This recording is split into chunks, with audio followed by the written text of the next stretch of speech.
Oh, welcome back. Welcome back. Welcome back to, we now have a name, Oil and Gas Car Podcast, or CarCast. CarCast, yeah. So we have a name. We have, I've posted as you guys can see, on Spotify and on YouTube. So We're official now. we are official. We got a logo and everything. I didn't know we had a logo. Yeah, it's just a bunch of cars from a car meet.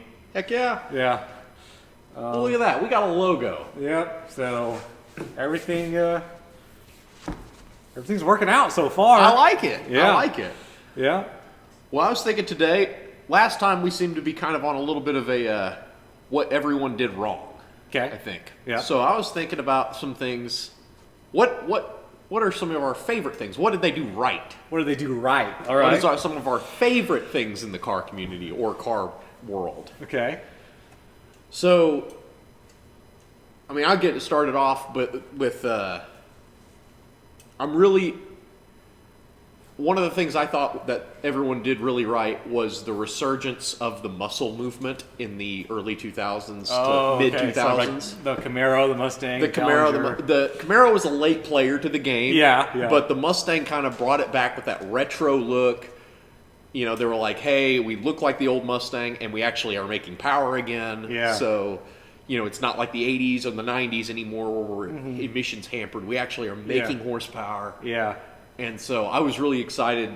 That's one of the things that I think I'll be able to tell the next generation and the generation after about. Like, I got to live through the second muscle era. Yeah. I'd say it's probably over now. Yeah. I'd say we're probably on the tail end. If not, it's done. Does the Camaro still be made?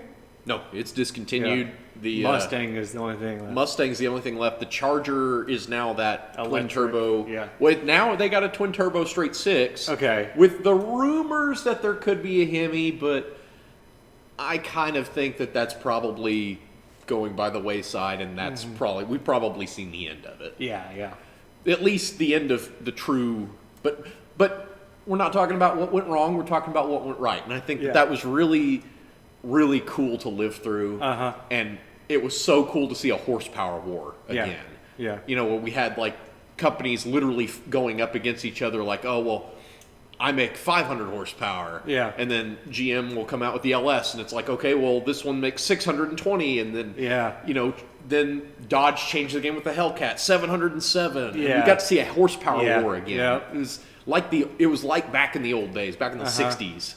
And so it was really cool to be able to live through that and get to see the constant changing of new stuff. And I feel like they really pushed, like, that's why the LS and the Coyote and the Hellcat are so moddable, is because these like companies had to keep pushing them further and further, and other private guys had to keep pushing them further and further with new modifications to stay ahead of each other. Yeah. It wasn't like, I mean, racing's always been there, but it wasn't like, you know, with car companies in, say, the 80s, in GM especially, I mean, everyone just used old stuff. It wasn't, you weren't using the new stuff. It was just like, okay, well, if you want to make power, you just get an older engine. Yeah. Now, it's like, we're actually making more power than they did back then. Yep. So now, if you want power, you get the new stuff. And that was really cool to be a part of. And work at a GM dealership during that time, too, was really cool to live through that. But yeah, it was that's one thing that I was really excited about getting to live through that. So Yeah, I bet that was really cool to actually like work at the dealership and have people come up and be like, "Hey, you want to work on my Cannonball Camaro?" And you're like, "You Fireball Camaros?" Yeah, Fireball. We saw Fireballs. I got to sit in. I never got to drive one. That was kind of my fault too. I didn't really think I needed to be in behind the wheel of that bad boy. Yeah, I've seen actually two of them crash. I don't doubt it. Yeah. I saw under the hood of those things, and I mean, they were already making a ton of power, and then they were like, let's just put a Pro Charger on there and go even faster. Yeah. The fact that they were making over 1,000 wheel horsepower is in a street car that still had a GM warranty was ridiculous to me. Yeah. But I will. That was really cool. That was getting to see those in person was really cool, and seeing the. There was another company.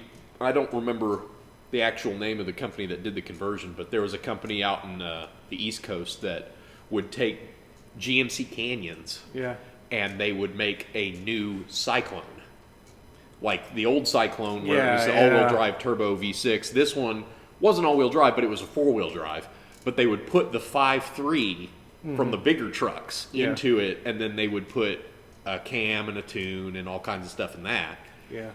And then it would be the four-wheel drive setup, and they actually did like custom cladding, custom bumpers, and they did like the actual Cyclone logos around Yeah. it. It was really cool. We only saw one of those. And I know that the guy that ordered it, I think he custom ordered it and specified that it be sent to our dealership because he was in Oklahoma. Yeah. And so we only got to see one, and we didn't get to touch it, really. Yeah. We basically made sure it was together on delivery. Yeah. We basically just accepted delivery of it, Yeah. and then handed it to him. That's Yeah. all we did. We didn't touch it, but Yeah. did get to like look it over, and it was really, really cool. I bet. But seeing another muscle truck again was really cool. Yeah. Well, I think I'm going to go in a little different route than you Okay. and say that there were features in cars that I think it's hard to live without once you have them. Mm-hmm. So, like, a big one, I think that car manufacturers did right, heated seats. Oh yeah. Oh yeah. I just feel like, yes, I mean, my car and, like, my bike obviously don't have heated seats, but when you sit in a car with heated seats, it's just so nice. Oh my god. Like, there's almost, like, you can't go back almost. Yeah, Like, you it's- can't buy it's a new hard. car now and be like, like, it just has to be, like, it shouldn't even be an upgrade. It should just already come with the car as heated seats. That astonishes me, seeing new cars nowadays Yeah. that don't have that. Yeah. The And- cooled seats and AC seats and ventilated seats, I understand that. That's Yeah. a little, like, I can see that as an upgrade. Yeah. But heated seats, that has to be like, if it's not included, I'm not even looking at the car. And I'll tell you one thing that seems like it's a trivial feature that you're going to Yeah. be not needed at all, but when you use it, it's really cool. Heated steering wheel. Yeah. I have driven vehicles with heated steering wheels Yeah. in the dead of winter. It's surprisingly nice. It's something you think, okay, that's just ridiculous. Yeah. Or not ridiculous, Yeah. but that's just kind of like, oh, Yeah. that's just a gimmick or whatever. And then you drive one, and Yeah. you're like, this actually is quite nice. I Yeah. actually enjoy grabbing the wheel, and Yeah. it's warmer than your hands, and Yeah. it's like, oh, that's peaceful. It's like when I sat in the heated seats for the Yeah. first time. Yeah. My Lexus has had heated steering wheel, and I only used it once. But the Equus I have now, Mm-hmm. it has a heated steering wheel. I haven't got to use it yet, but Use it. Yeah. Put that bad boy on. It's it's worth it. Yeah. It's worth it, especially when it's cold outside. I mean, it really does. It's one of those things you doesn't really.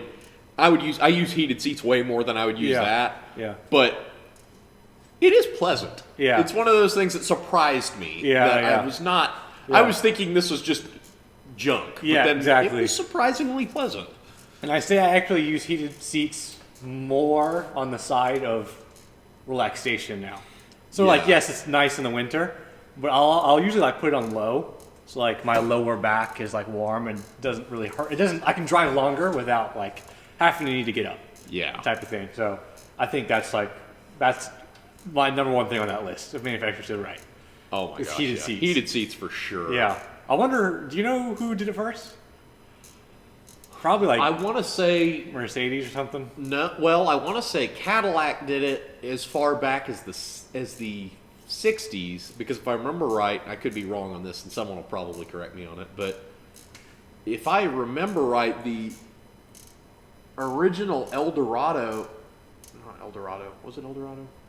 Yeah, Eldorado in '67 actually had heated seats, electrically heated seats. Okay. And it was one of the first to do that.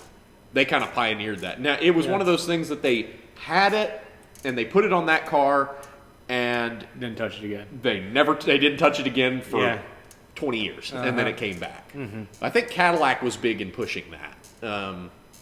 They were always trying to come up with new gimmicks to get people to draw in, but Yeah, yeah. that was one of them that I think was really, I think it was ahead of its time.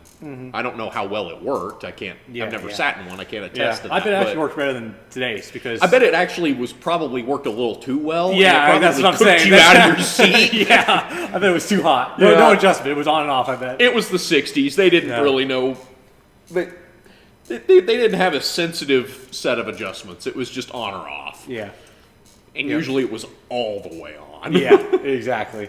Just direct connection to the 12-volt battery. Exactly. There's no meter. There's no gauge. It's just a switch. Yeah. It's just power on. Yep. And it's gonna glow red hot. But yeah, the heated seats that's a great invention. That was one that.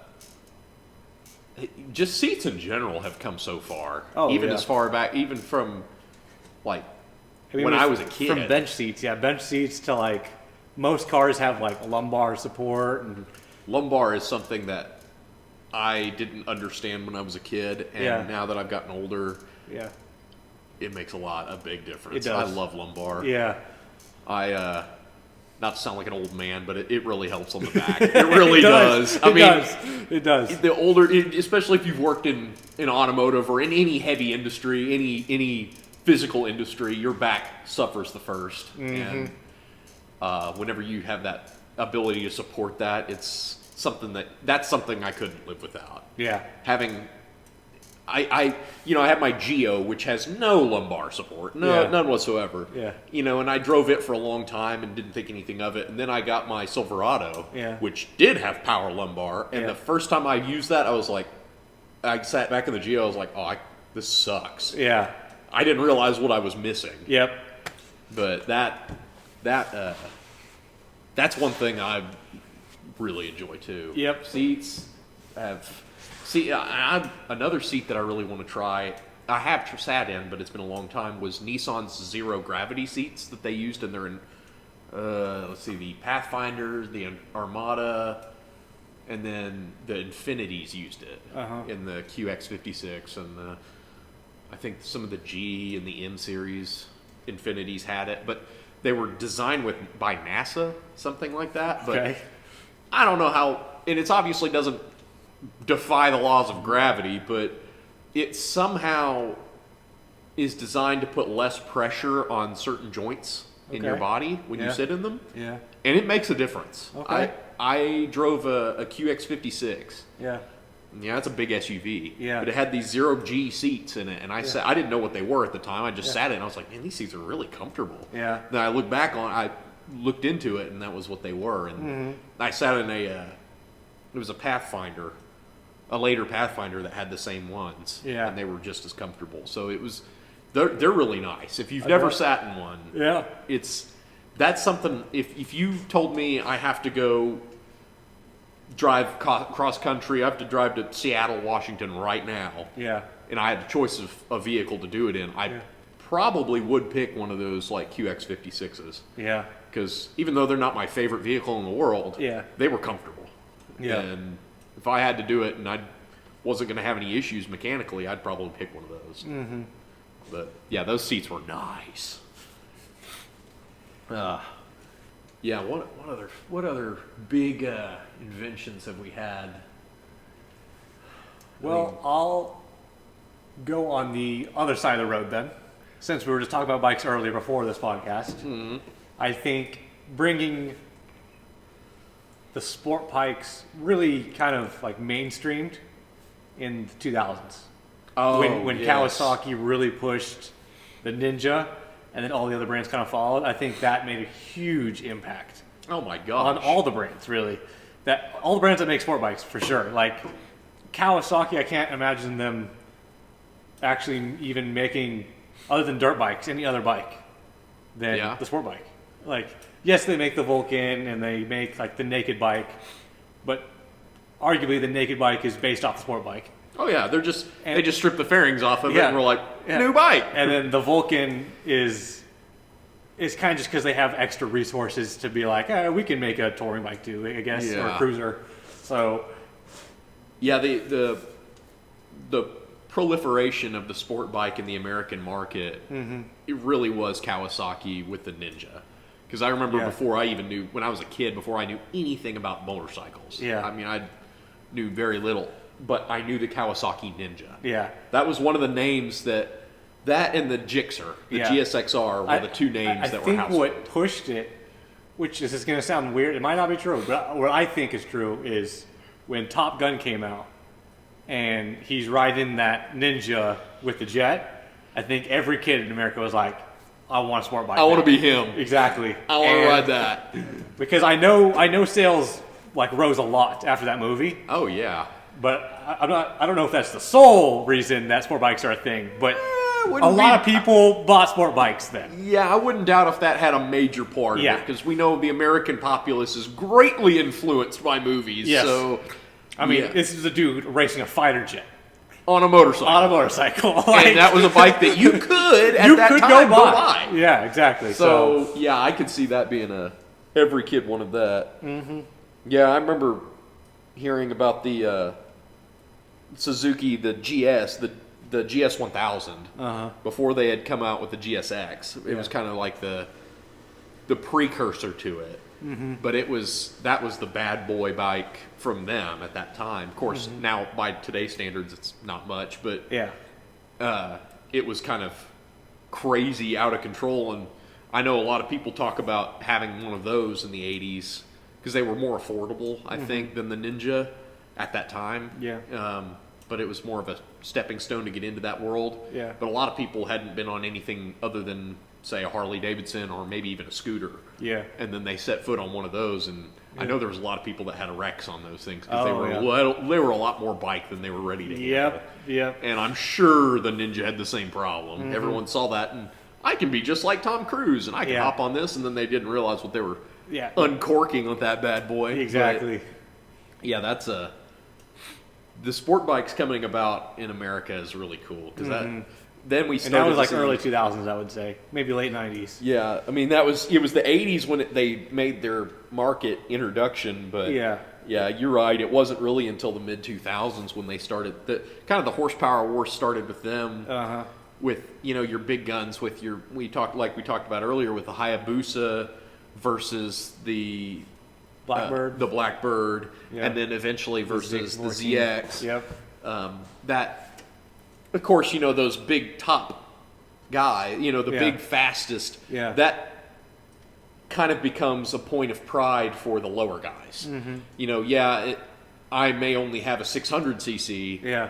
But mine's, it's my Kawasaki is better than your Honda because the ZX is better than the Blackbird kind of thing. Exactly, It's one of those things that trickles down. Yes, it and does. so because of that, you had a lot of guys that would go out and buy specific brands because they would see, Yep. the Hayabusa. I want a Hayabusa. Yeah. I can't afford that, but I can get a GSX 600. 600, yeah. So I'll jump on that and then work my way up. And so you had a lot of guys become brand guys because Yeah. of what those big bikes were doing. Yep. And that's always fun to watch too. Yeah. And people that did follow like MotoGP and stuff, those Yeah. bikes were all fighting tooth to tooth Yeah. on. But yeah. I think on more of the street level, it was always about what can the big leader bikes do. Yep. And so I know because before I even knew anything about bikes either, I was really it was always known that Who was like the fastest who bike, was yeah. the fastest, and Yeah. the Busa was the fastest. Oh no, now Kawasaki's beating it. Now Busa's again faster, and Yeah. it's almost funny that the Busa became its own thing. Other than it's not even Suzuki anymore; it's Yeah. its own Yep. brand. It's kind of like Corvette. It really is a lot like Corvette, even though Yeah. Corvette's a Chevrolet. Yeah. People don't say, "Oh, I have a Chevrolet Chevrolet Corvette. Corvette, I have yeah. a Corvette." Yeah. People don't say, "I have a Suzuki Yeah. Hayabusa." They don't want to associate it with Chevy. It's not Chevy. It's not Chevy. Yeah, it's Lance, Corvette. no, I'm a Corvette. Yeah.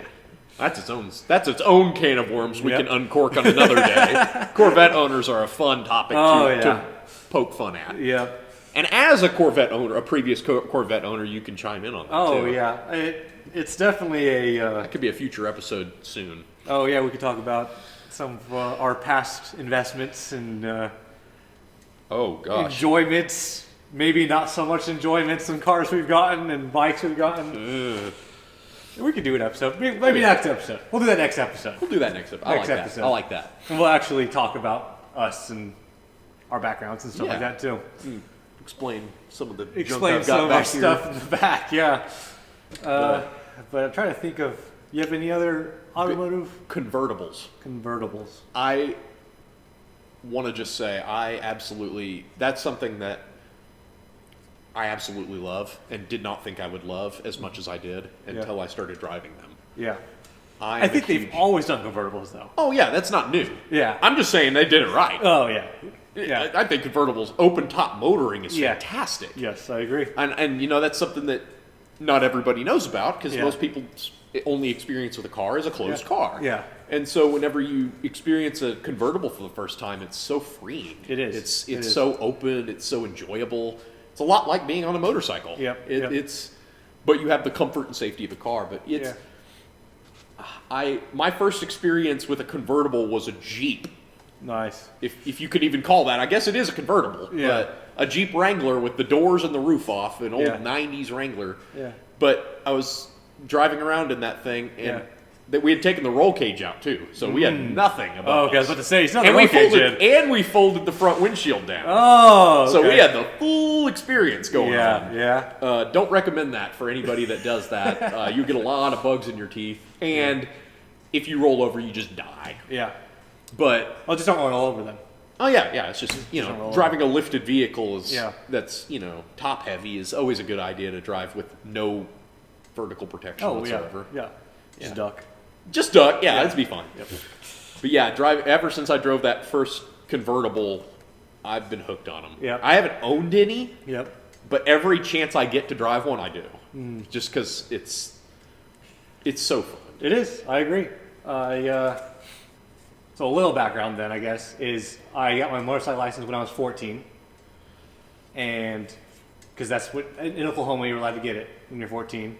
So when I turned 16, I had to, I didn't really like driving cars at the time. Because when you go from a motorcycle to a car, it just feels like you're like in a cage. Yeah. I mean, like, you have like no visibility, like it's completely different. But my grandfather had a BMW M Roadster, and that was a convertible. So I learned how to drive manual. I took the driver's test in that car with the top down. Because Instructor's toupee was blowing in the wind. So I did it in a manual and in a convertible with top down, just because that's just I wanted it similar to the bike. Because I knew how to drive a bike. Yeah. So I was like, well, I know how to change gears, and I can see everything with the top down. So that's how I've always loved convertibles, because of that. I think if I didn't start on a bike, I wouldn't like them so much, but I love convertibles. That is interesting. I did not actually know that you started on bikes and not cars. Cause, I had the opposite experience. I started with cars when I was really young. Like I was driving farm equipment, and I was driving trucks at my grandparents' farm as young as 6. Yeah. But I didn't get on a motorcycle. I had a moped when that was probably my first bike, but it was like a 50cc moped. Yeah. But my first real motorcycle, I didn't get on until, I was almost 20, 22. Oh, wow. Yeah. It was much later in life. So I did not have that experience. So it's really interesting to hear that from you, going from a bike as your first experience to a car. Yeah. That's actually really interesting. I mean, obviously I've ridden in cars before that. But like driving is a different thing. Yeah, driving is a completely different thing. And I just remember learning on the bike, like obviously you have your visor on your helmet. So like you can't see sun. Right. All you do is turn your head and you can see it. Yeah. But so like you have this nothing in the way, nothing obstructing your view. You can turn this way, you can turn this way. Literally is nothing in the way. Then going into a car that has A pillar, B pillar, C pillar, headrest, like everything above you. Yeah, like it just felt like I was like limited in my vision. Yeah, like you're looking out of portholes. Yeah. I couldn't like. Obviously now I can. I can drive. I'm fine now. But learning how to drive, going from I could see everything to blind spots, that was like nerve wracking because I was like, I don't want to hit this car that I can't see because there's stuff in the way. Like, I can't just look back behind me now. And that's another thing in a car. You have your mirrors you look at. On a bike, I sometimes use my mirrors, but even if my mirror's there, I still look back to check before Yeah. I merge lanes and stuff. On a car, I mean, you can look back, but you're going to see the same exact things in the mirror. So like it was just completely different driving experience going from a car or from a bike to a car. That's wicked cool. I didn't even know that. Yeah. That could be its own thing in entirety too. Just learning, Yeah. just talking about the differences between the two. But yeah, it's bikes are so much fun. I'm probably getting a new one soon, so we'll see how that goes. I'll report in if that. Yeah, next podcast maybe we'll both have bikes then. Yeah, we'll be able to report from the two-wheel front as well. Oh yeah. But yeah, I've always been into cars. That's always been my one love. So, but yeah, that's really cool. Yeah. But yeah, I drove I was big into tractors growing up. That was my big thing. Yeah. I like tractors because grew up. That was the first thing I drove on my own was a tractor. Yeah. And so, in fact, I actually have the tractor that I drove when I was a little kid now. Yeah. So that's actually kind of cool to have. Which is what, a 50s Ford? Yeah, it's a 49 model. 49. Ford. 48. Sorry, 48 model Ford. Ford tractor. And this thing is badass too. Like you literally sit on the transmission. Yeah. I mean, yeah. The engine transmission is the frame of this tractor. It literally, most tractors are like that now. Yeah. I mean, well, back then they were. Now they're different, but like back then, Yeah. that's how they were. Yeah. If you wanted to split if you wanted to change the clutch, you just split the tractor in half. Yeah, which is crazy. There was no frame. Yeah. That is the frame. That is the frame. The edge of the transmission. The front frame. suspension bolted to the front of the block. Yeah. Yeah. Yeah, that's such a fun. That's a fun vehicle to drive because you realize how far we've come in technology since the 40s. Yeah. Driving almost 100-year-old piece of equipment really rides that home. But and then you realize some stuff's the same. It's the exact same as it has always been. But Trying to think more automotive things that they've done right. I think this one's kind of not as broad as the ones we talked about, but Toyota, Scion, which is part of Toyota, and Subaru teaming up to make the BRZ 86 FRS. that was a great car. That- It is a great car. It's a great car. I mean, they are probably the sales are through the roof. I would imagine. Like, Yeah. I would assume they were thinking of some big sales, but I think this is far superior to what they thought they were going to do. Oh yeah. And I mean, enough to where they've made a second generation, which is not as common as you think for a lot of cars.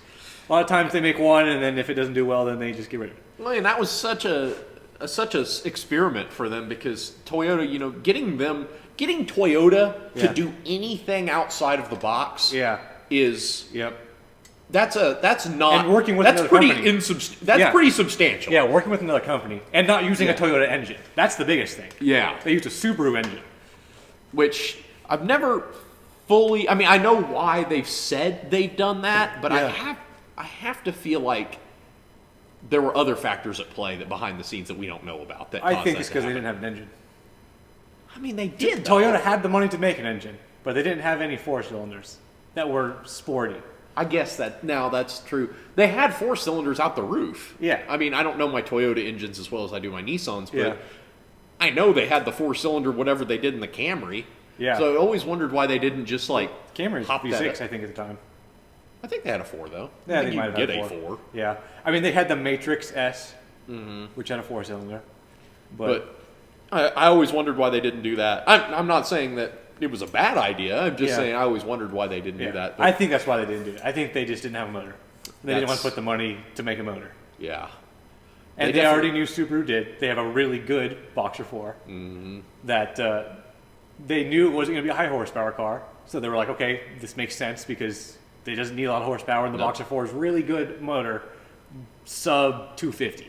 Yeah. It's a really good motor. So It's torquey. Yeah. It sounds great. sounds good, and the torque is all you really feel at those lower power cars. All Yeah. you really feel is the torque. And So being a sports car, I think one of the things that we're looking at is a high revving engine. And that thing revs to like close to 8K.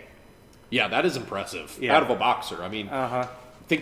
my previous experience with Boxers was Volkswagen VW engines. Yeah. So, which did not rev very high unless you built them. Yep. So going and seeing one of those, Yeah.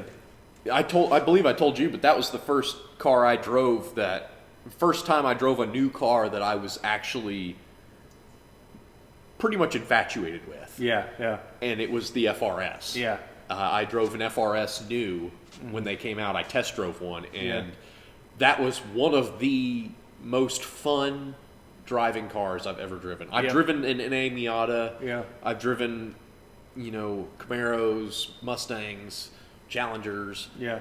But that FRS was some of the most fun I ever had. And I only drove it for 45 minutes. Yeah. And it was some of the most fun wheeling I've done in a Yeah. long time. Because it was just so pure. Yeah, so it is. down to earth. Yep.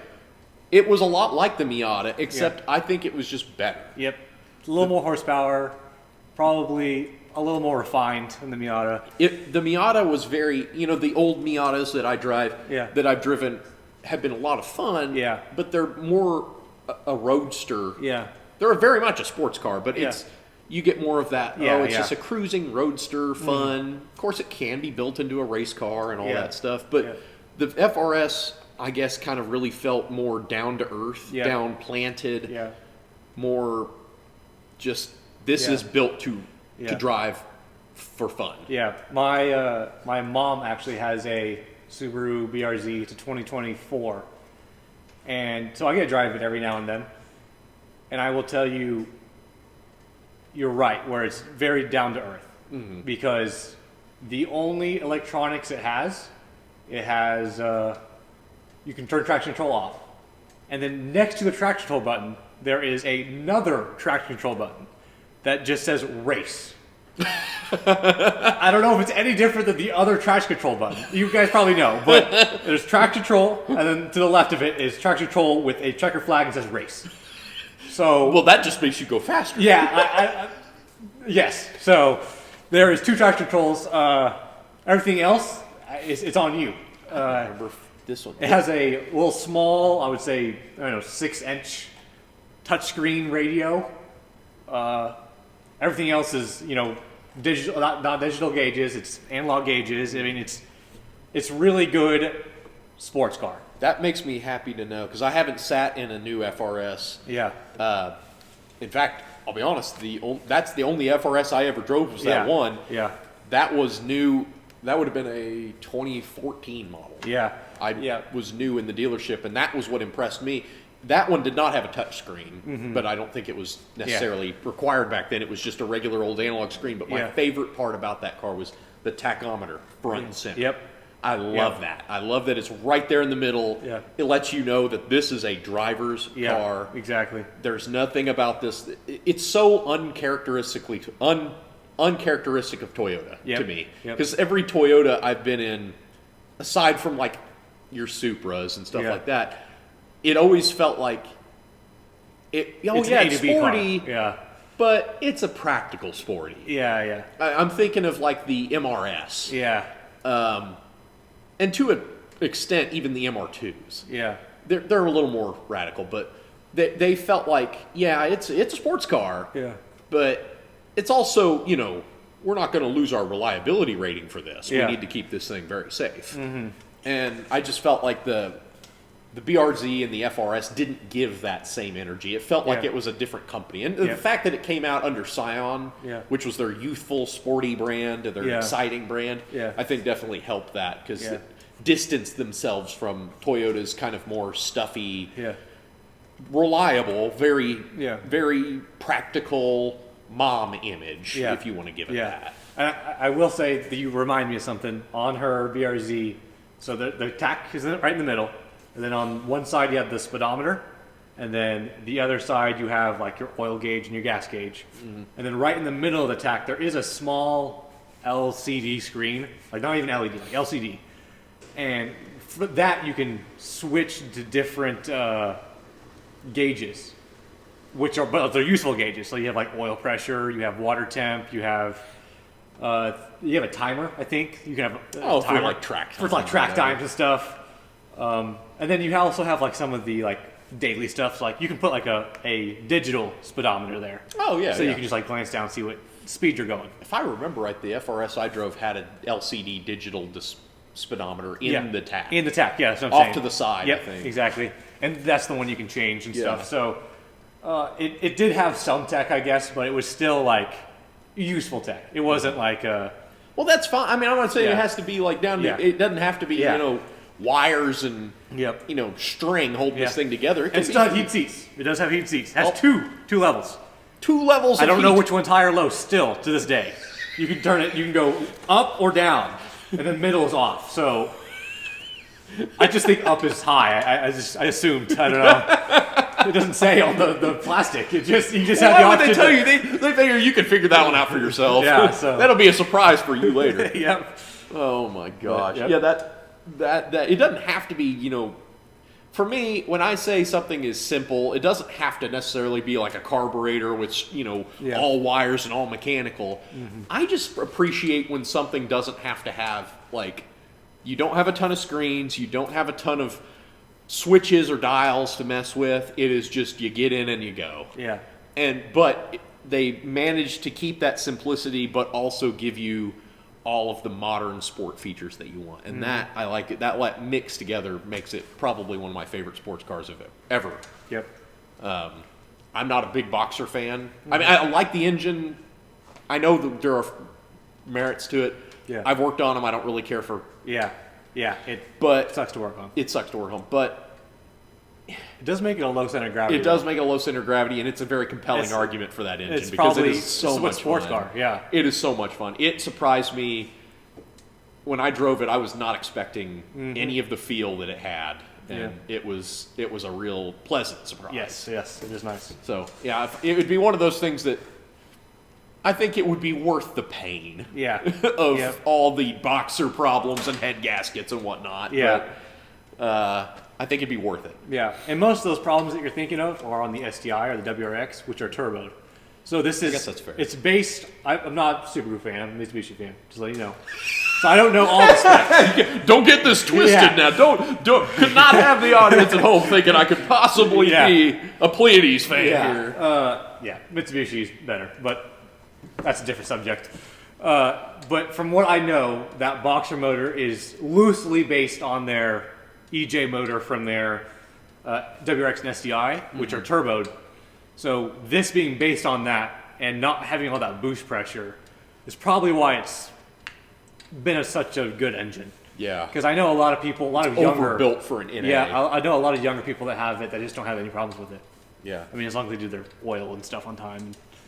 I they're always fine. thought it was funny that people were always so harsh on it. They're only having 200 horsepower. 'Cause that is one downside of the horsepower wars that I was talking about earlier, which was so cool. I mean, it was cool we got to live through that.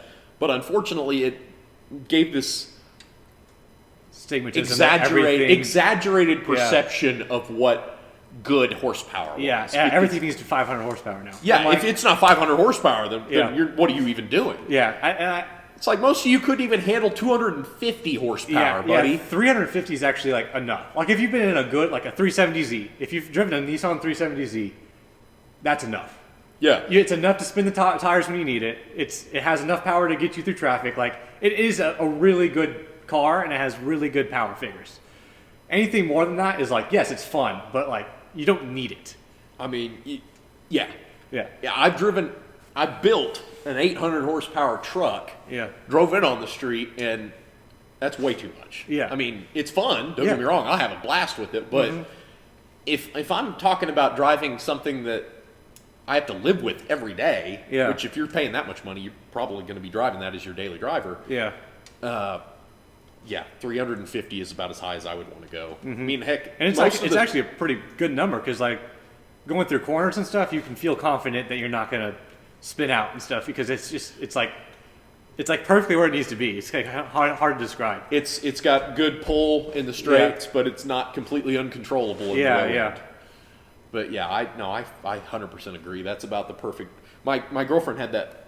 She had a '99 Firebird with the LS1. It was a Trans Am, and it made 300 horsepower flat from the factory. Of course, it was kind of low mileage, but this is 20 years later, so it probably made closer to 270 now from age and whatnot. That was plenty for that car. Yeah. I mean, it was a heavy car, Yeah. but driving it around on the street, so much fun. Yeah. Because, I mean, it's got just enough power and torque to break the wheels loose and have fun. Yeah. But it's something that she could get in and Yeah. not, you know, Yeah. slide into a curb Yeah. immediately. Exactly. Or T-bone a family of 5. But yeah, I don't appreciate that. That is the flip side of the coin of the horsepower wars. Is I don't appreciate that there's a bunch of kids nowadays that think that you have to have these exaggeratedly high numbers to have Yeah. fun. Yeah, they're cool. Don't get me wrong. 700 horsepower, that's awesome. Yeah. But how many of you actually need 700 horsepower on the street? Yeah. Like, those are really strip numbers, drag racing numbers. Yeah. Those are numbers that's the kind of stuff that, I mean, yeah, if you're street racing, cool, but like, most average people don't need access to that because they don't know what to. People like that don't necessarily know how to drive that. You kind of need to know how to drive anything over 500 horsepower. You kind of need to know what you're doing because you can't drive something like that unless it's been, got a bunch of safety features on it. Yeah. Like you can't drive one of those like a normal car. Yeah. Because now you're starting to get into the territory of this is making more horsepower than a lot of race cars in the 80s did. Yeah. So you're probably driving. And you're trying to run your all seasons, and it's raining outside. And it's raining, and yeah. the roads you're on are not prep track surfaces. They're, Yeah. Oklahoma City's finest. Yeah. With, 2 ruts that you drive in. Yep. Yep. Yeah. No, I people need to understand that 300 horsepower is a lot. It is. And it is perfect. Yep. Yep. I mean, There's a reason all those 90s cars had. I mean, there was a gentleman's agreement, which 276 was the cap. Yep. But a lot of them made a little bit more than that. And some of them actually just said that, yeah, we make 320 or 310 or whatever. And that's why those cars are so beloved at those stock ratings, because it was enough. It was perfect. It was right there. Where, like, and those cars didn't weigh that as much as the newer cars do either. No. So, like, maybe that's a little more. Maybe that's like 350 nowadays, which is like the 350Z and the 370Z. It's just that perfect sports car number, where you have enough to have fun, but not enough to get you in trouble. Mm-hmm. That's the balancing line between Yep. a good street car. I mean, when we're talking about race cars, that's a whole different story altogether. But Yeah. when you're talking about a street car, something that you're actually going to daily drive every Yep. day, that's that perfect balance between, Yep. like you were saying, between something that's fun and Yeah. enjoyable. It's something you can push, Yeah. but you're not gonna go get yourself into. You're not gonna be speeding at 250 miles an hour on the highway and Yeah. make national news. Yep. Hope not. Hope not. Don't try this at home, kids. I'm not a professional. Yeah. But yeah, that's definitely some of the things that I think we kind of got a little off track, but that's okay. Yeah. But just some of the things that we really enjoy about cars lately, I think they've done right, and I'm Yeah. sure I'll think of stuff after we've done. But Yeah. But yeah, I think then we're gonna call it there, and yes, sir. like we gave you a teaser, next episode will be kind of our backgrounds and cars that we've had the enjoyment or non-enjoyment of owning, and There's plenty of both. plenty of both, and we'll catch you next time. See you next time.